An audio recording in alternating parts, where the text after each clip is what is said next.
To be joined tonight by Lollapalooza founder, rock legend Perry Farrell, but traffic got the best of him tonight. So, unfortunately, he didn't get here in time.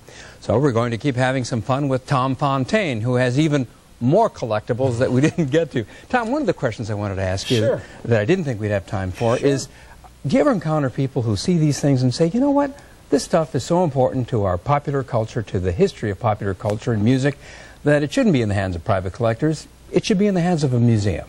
Well, it's a very good statement. I tell you, there's a couple items actually I had at the Rock and Roll Hall of Fame. I had Elton John's original upright piano he composed all his first 5 albums on, and his jumpsuit that he wore with John Lennon on the very last concert that John did on Thanksgiving night in 1974. So yeah, I mean, there's I actually have been called by them and asked me, they say, what do you got? And I just have to think about it because obviously it's going to be gone for 2 years. And I'll tell you what, you know, as a collector, I mean, not just because with the value, I am a collector. These are, I'm not saying these are my babies, but this is very important to me. But the fact is, that's why I also do shows. And I do shows like, what I'm wanting to do one day is do a traveling museum and be able to really just show it.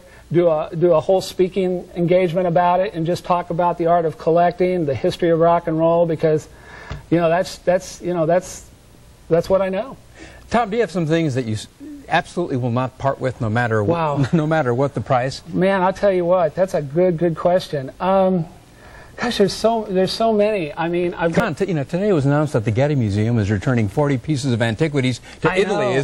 Even they give stuff up. But is there some things that are just essential to who you are as a collector? I will say this, and this was because it was a very special gift. My wife gave me an In His Own Right book signed by John Lennon years and years and years ago, and I knew she had to pay quite a bit for it. And people have looked at it before and said, would you like to sell it? And what is it again? It's an In His Own Right book. It's a book that John did in 1964. He did one called In His Own Right and the other Spaniard in the Works in 1965.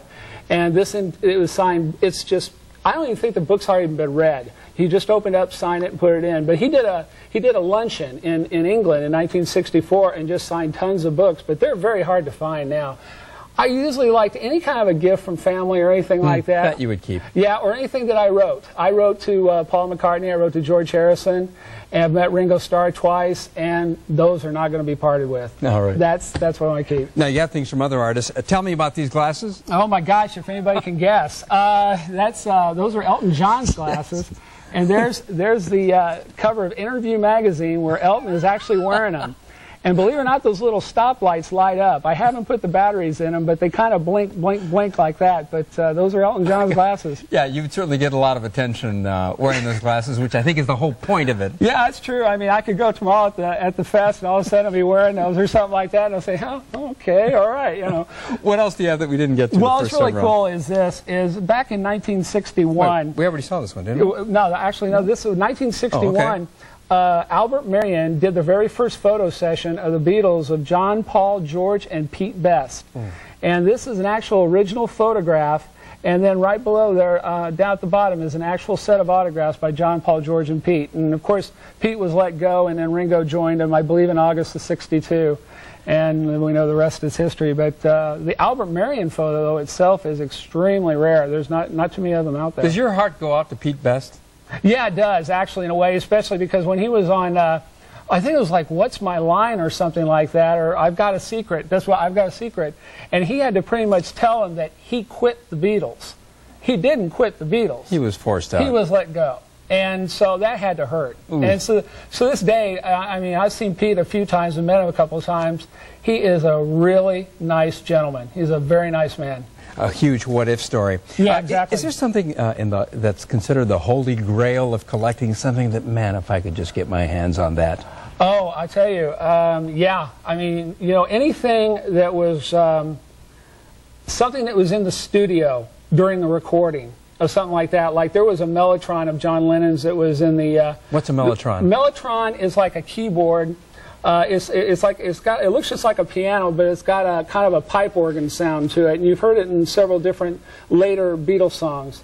And that kind of went, and there was also like John Lennon's white piano, or something like a tape machine that would be like at a records, like say Sun Records or something like that, because that means you have everything there right in front of you that was recorded on that history.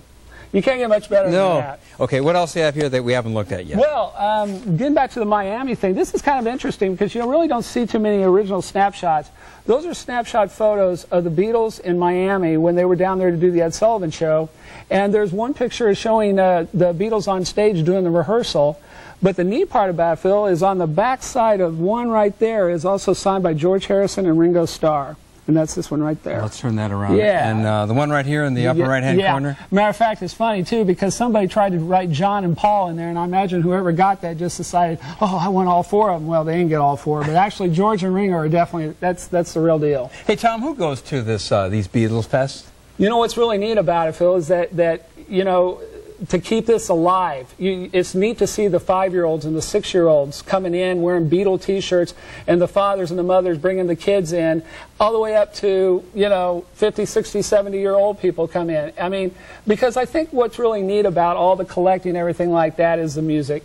The music, you know, you could put a record on of anyone from, you know, the Meet the Beatles to Sgt. Pepper to Rubber Soul, and it puts you in a different kind of a mood every way. But you know what, though? It don't put you in a depressing mood. No. It really doesn't. I mean, the songs were really, I mean, some of them were deep, but they were also fun, too, as well. All right, and you're fun, too, Tom. Well, thank you, Phil. Thanks very much. That. Again. Okay, sir. And again, Tom, thanks so much for sticking around. The Fest for Beatles Fans runs this weekend at the Hyatt Regency O'Hare. And that's our show for this Thursday night. I hope you join us tomorrow night live at 7 for the Week in Review. Joel Wiseman and his panel of top